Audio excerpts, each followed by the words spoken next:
Veo todavía en ese túnel que se angosta conforme viajamos al pasado un punto luminoso. Mi padre sentado con un libro grueso y de gran formato sobre sus piernas. Ese volumen, con profusión de mapas y gráficos, daba cuenta de las batallas y campañas más importantes y decisivas de la Segunda Guerra Mundial.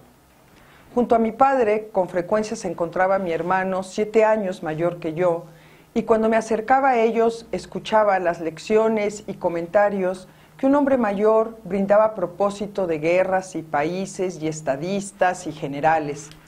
Así llegué pronto a formarme una idea muy conmovedora y cierta del heroísmo del pueblo ruso durante el sitio de Stalingrado, actualmente Volgogrado, del 23 de agosto de 1942 al 2 de febrero de 1943.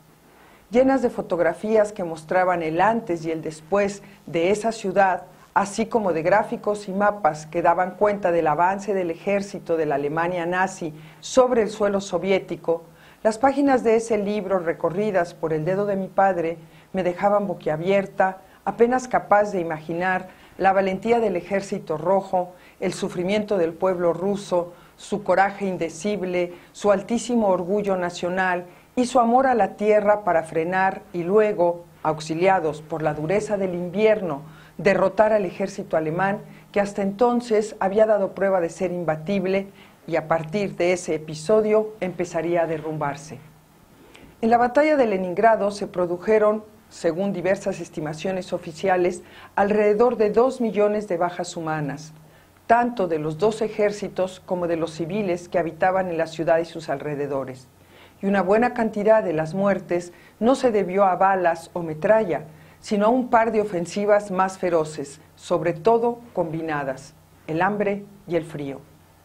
El caso es que toda esta información e imágenes rondaban mi cabeza el pasado domingo 18 de agosto, cuando escuchaba en una de las salas del Museo Francisco Javier Cosío, antes Casa de la Cultura, un concierto de piano que no puedo sino calificar como extraordinario por diversas razones.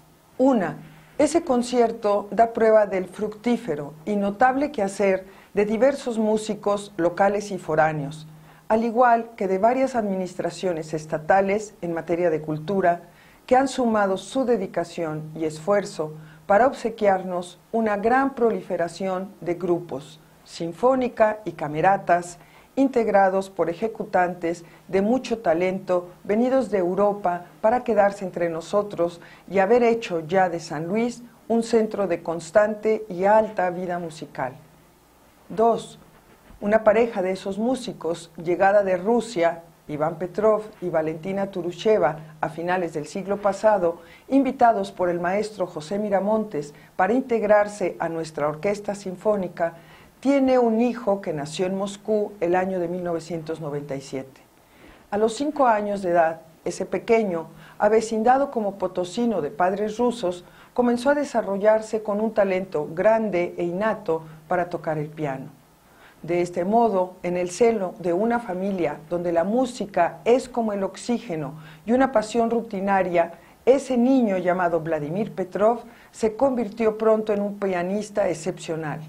Y ahora, con una buena cantidad de premios internacionales de la mayor importancia en su haber, invitado a tocar aquí y allá en el mundo entero, pasa un tiempo con sus padres en nuestro San Luis.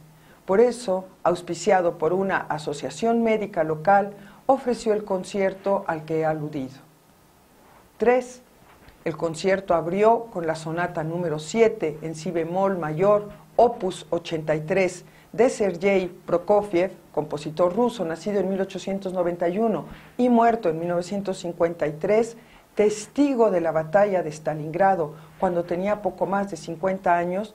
Este músico compuso lo que se conoce como 3 sonatas de guerra, entre las que destaca por su energía y su violencia descriptiva la que Vladimir, con sus 16 años de edad, ejecutó como un verdadero maestro, seguramente avivado en cada uno de los 3 movimientos de los que consta la sonata por ese espíritu nacional que el pueblo ruso engrandece y se aviva en episodios históricos como el de la batalla de Stalingrado. 4. Y mientras yo veía un par de manos que volaban sobre las teclas y escuchaba esa pieza, las notas graves, repentinas y explosivas me hacían pensar en los estallidos de cañones y el derrumbe de muros. Luego, los dedos del pianista, a quien ya para esos momentos no miraba como un jovencito, sino como un dolido habitante de Leningrado, insuflándose dolor y heroísmo más allá de lo que sus angostos hombros podían soportar, producían sonidos que me hacían pensar en cristales despedazándose, en ventiscas y gemidos de moribundos ateridos. 5. El concierto se completó con otras 2 piezas, Preludio y Nocturno para la mano izquierda de Alexander Scriabin y el Vals Mefisto número 1 de Franz Liszt, ambas ejecutadas de manera en verdad sobresaliente. Deslumbraron al auditorio que, compuesto por no pocos conocedores, le brindó a Vladimir Petrov una larga ovación puesto de pie. Y 6. El joven pianista ofreció ese mismo concierto el sábado 24 a la 1 de la tarde en el auditorio del Centro de Difusión Cultural del Instituto Potosino de Bellas Artes. La entrada fue libre y ahí los asistentes experimentaron una emoción como la que perdura en mí desde el domingo anterior. Y 7, en verdad, que algo bueno, aunque escaso y no tan publicitado como debiera serlo, ocurre en San Luis, pues Vladimir es paisano nuestro.